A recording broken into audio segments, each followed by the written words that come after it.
important supplements to take? It is what we call the RDA. Can you bring me the RDA list? It is what we call the RDA. So typically, you would take something like this because if you look at the back, it contains almost everything. So the body requires the RDA. And you can Google that. It's called the recommended daily allowance. If you Google that, you will find it. And so we have a package like this, which is the RDA. That would be what everybody should take basically every day. The second question was in regards to sleep. Some people don't like taking sleep aids like melatonin. Somebody asked if CBD is a good natural alternative to sleeping better. Yes, CBD, we have CBD here also. CBD is a good natural alternative. The reason why I recommend melatonin is that melatonin has a lot of other good effects, biochemical effects. So it is important that, yes, cannabis also, it's a whole big subject. It covers what we call the E-cannabinoid system. It's a very important body system. I don't want to use cannabis or this only for sleep.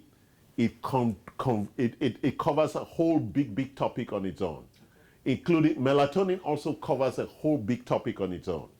And on melatonin, we are talking just about 3 milligrams. Yes, we also have, yes, this sleep aids, yes. But also, the real challenge with sleep is that we need to go to the heart of why you're not sleeping. So even though we provide sleep aids, if somebody is young and they cannot sleep, that's a different problem from being as old as I am and cannot sleep. So it depends whether you're female and your age for us to determine what the underlying sleep issue is and therefore address it appropriately. So just taking sleep aids is also not a long-term solution because there could be an underlying dysfunction at the hormonal level or just at the stress level. Well, antioxidants are not bad for you. The challenge with antioxidants is the bioavailability. And they're good for you because everybody, especially if you have fatigue, and I spoke about oxidative stress, and the only way to pull out the reactive oxygen species out of the body is to use an antioxidant. So antioxidants like CQ10 and other things, their job is to remove the reactive oxygen species.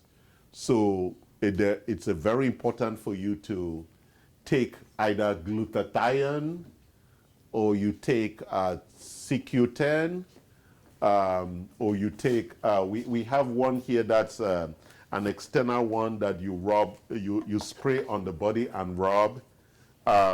So we have different kinds of antioxidants. Antioxidants are very important because, as I just said, oxidative stress is one of the things that leads to chronic illness. And so it is important that you address the issue of antioxidants, but you also need to understand what is causing an increase in oxidative stress. It could be an underlying infection. And so when people get onto a Mendler scan, it can also read your mitochondrial activity. The higher your mitochondrial activity shows that there is a lot of oxidative stress on the mitochondria. So some people will stand on that machine, their brain will show a lot of activity, or their stomach, and that is telling us that there is some oxidative stress in those areas. And therefore you need antioxidants to address it. Okay? We have lots of antioxidant options that we can talk about. Any other questions? No. I hope that was satisfactory. Thank you.